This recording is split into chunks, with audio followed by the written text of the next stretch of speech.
అందరికీ నమస్కారం. ఒక 10 సంవత్సరాలకోలే మరి బీఆర్ఎస్ పార్టీలా కొనసాగడం జరిగింది. ఫస్ట్ రాష్ట్రాలు ఏర్పడగానే ఎన్నికలు రాకముందే ఫస్టే రాష్ట్రాలు విడిపోగానే మరి హరీష్ రావు గారు నన్ను రమ్మని పిలిచడం జరిగింది. ఇప్పుడున్న ఎమ్మెల్యే ఇంకప్పుడు ఎన్నికలు కాదు, ఎమ్మెల్యే కాదు, కానీ పాత పరిచయాలు ఉన్నాయి కాబట్టి ఆయన కూడా వచ్చిండు. ఇద్దరు సమక్షంలో మరి నేను పెద్ద ఎత్తున చేరడం జరిగింది.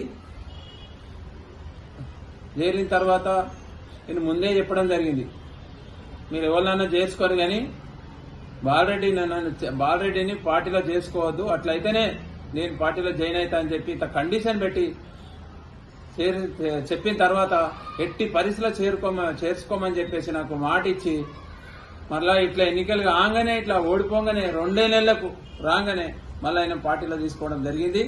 నేను ఎంత ఒత్తిడి చేసినా ఆయన వినిపించుకోకుండా తీసుకున్నారు. తీసుకున్న తర్వాత ఆ వచ్చిన సంధి మాకు ఇద్దరికి గొడవలే. మళ్ళీ మున్సిపాలిటీ ఎలక్షన్లు వచ్చినాయి. మున్సిపాలిటీ ఎలక్షన్లు వచ్చిన తర్వాత నా పేరు డిక్లేర్ చేసిర్రు. అక్కడ హరీష్ రావు గారు ఎంపీ గారు ఎమ్మెల్యే గారు హరీష్ అన్న ఇంట్లో కూర్చునబెట్టి పెద్దమంది చైర్మన్ ఉంటాడు, నువ్వు వైస్ చైర్మన్ ఉండాలి అని చెప్పినప్పుడు సరే అని చెప్పేసి వచ్చి మళ్ళీ ఇక్కడ వచ్చిన తర్వాత 9 సీట్లు తీసుకొని వినమ్మాత్ చేసుకొని నాకు ఇచ్చిన సీట్ల మీద కాంగ్రెస్ను బీజేపీని ఒకటి లేని టీడీపీని కూడా తీసుకొచ్చి పెట్టి అందరికీ సపోర్ట్ చేసి వాళ్ళ పెట్టుబడి పెట్టి వాళ్ళ గెలుపుకు వాళ్ళ కారకుడై మళ్ళీ 9 మందిని తీసుకొని వాళ్ళందరూ తీసుకొని పోయి క్యాంప్ వేసి మరి దొంగతనంగా ఎన్నికవ్వడం జరిగింది. మరి జరిగిన తర్వాత మా పార్టీ ప్రెస్టేజ్ గా తీసుకొని మా పార్టీ పరువు పోయింది, పార్టీ పరువు తీసిండు అని చెప్పి సస్పెండ్ చేయలేదు. ఆయన మీరు ఇంత కూడా యాక్షన్ తీసుకోలేదు. మరి అప్పటిసంది ఇప్పటిదాకా కూడా నేను ఇబ్బంది పడడం జరుగుతూ ఉంది. ఈ పార్టీకి సిద్ధాంతం అనేది లేదు. పని చేసేటోళ్లకు, మంచోళ్లకు, పని చేసేటోళ్లకు ప్రాధాన్యత లేదు. ఎవరిని పడతాలని తీసుకుంటారు, ఎవరు పడతారు తీసుకొని మంచోళ్ళని పక్క పెట్టడం జరుగుతూ ఉంది. మరి అప్పటి నుంచి ఇప్పటి వరకు కూడా ప్రతి విషయంలో ఎమ్మెల్యే గారి దృష్టికి చెప్తా ఉంటే ఆయన కూడా ప్రయత్నం చేసినా ఉన్నాడు. కానీ వాళ్ళు ఎక్కడ చెప్తే కూడా ఎక్కడ ఇన్న దాఖలాలు లేవు. ఏది కూడా ఏ పని కూడా ఆయన చెప్తే కూడా చేసిన దాఖలాలు లేవు. అప్పటి నుంచి ఇప్పటి వరకు ఇబ్బంది పడుతూనే ఉన్నాం. మళ్ళా ఇప్పటి వరకు ఇదే ఒకనే సేమ్ పార్టీలో ఉండి మరి కాంగ్రెస్ వాళ్ళకు బీజేపీ వాళ్ళకు ఫండ్స్ పెడతారు తప్ప మరి సేమ్ పార్టీలో ఉన్న వాళ్ళకు ఫండ్స్ పెట్టడం లేదు. మరి అడిగినప్పుడు మా ఇష్టం ఉన్న వాళ్ళకి పెడతాం. ఎమ్మెల్యే చెప్తే ఎమ్మెల్యే చెప్తాడు, చెప్తే వీళ్ళు అసలు సరే అంటారు, ఎమ్మెల్యే పక్క పెట్టేస్తారు. మరి అప్పటి నుంచి ఇప్పటి వరకు కూడా 4 సంవత్సరాలు, 1 నెల అవుతుంది. 4 సంవత్సరాలు 1 నెల సంది కూడా పోరాటం చేస్తూనే ఉన్నాం. పోరాటం చేసి ఈ రోజు కూడా మీటింగ్ ఉంటే కూడా ఈ రోజు మీటింగ్ లా పనులు చేయకపోతే ఇలా బైకాట్ చేసడం జరిగింది. బైకాట్ చేసి మేము బయటకు వెళ్ళొచ్చడం జరిగింది. అందుకే ఈ పార్టీలో కొనసాగడానికి అవకాశాలు లేవు.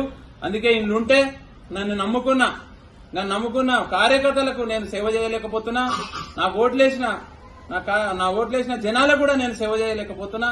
అందుకే నేను వాళ్ళకి ఏం న్యాయం చేయలేకపోతున్నా అని చెప్పేసి ఇవాళ ఒక నిర్ణయం తీసుకోవడం జరిగింది. మరి ఇక్కడ మా ఆప్తుడు ఒక గుండెకాయ లెక్క మరి హనుమంతరావు గారు, మేము ఒక 30 సంవత్సరాల సంది మాకు ఒక పరిచయాలు ఉన్నాయి.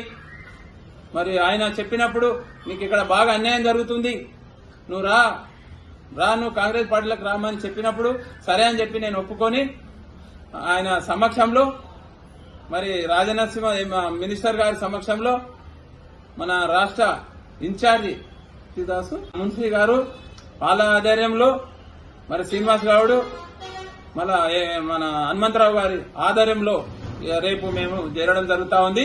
చేరి ప్రజల గురించి పోరాటం చేసి ప్రజలకు న్యాయం చేసే వరకు నా గొంతుల ప్రాణం ఉన్నంతసేపు ప్రజల పూర్తికి పోరాటం చేసి మరి కాంగ్రెస్ పార్టీ అంటే ఒక నీతి నిజాయితీ గల పార్టీ అని చెప్పి మరి చెప్పడం జరిగింది.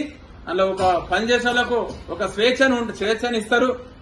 స్వేచ్ఛ ఇస్తారంటే నాకు కావాల్సింది నేను ఒక స్వేచ్ఛ గురించే పార్టీలో పనిచేస్తా. నేను దాన్ని అడ్డం పెట్టుకుని నేనేదో చేయాలి, నేనేదో సంపాదించాలని నాకు ఎప్పుడు లేదు. ఏ రోజు ఆశ లేదు, ఇప్పుడు కూడా నాకు ఆశ లేదు.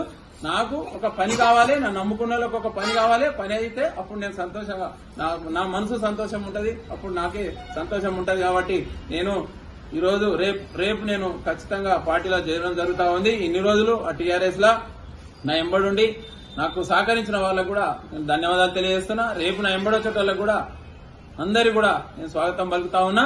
వాళ్ళకి ఎప్పుడు నేను వాళ్ళకు వెన్నంటుండి వాళ్ళను ప్రతి ఏ చిన్న ఆపత వచ్చినా వాళ్ళని ఆదుకుంటే ప్రయత్నం చేస్తా. పెద్దల సహకారం తీసుకొని వాళ్ళని నేను ఆదుకుంటా.